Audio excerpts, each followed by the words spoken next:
सेहत खाते जे मुलाज़िमनि जा मुतालबा तस्लीम न थिया। ग्रैंड हेल्थ अलायंस जे सॾ ते कराची समेत सिंध जे मुख़्तलिफ़ शहरनि में 7 ॾींहं बि एहतजाज जारी आहे। अस्पतालुनि में OPDs जो बाइकाट कयो वियो। हज़ारे मरीज़ रुली विया।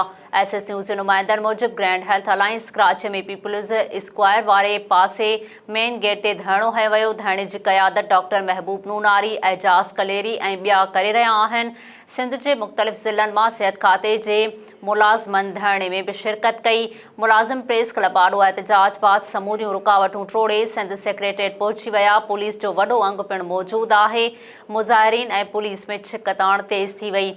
मुलाज़िमनि रेड ज़ोन में दाख़िल थियण जी कोशिश कई त पुलिस खेनि रोके वरितो।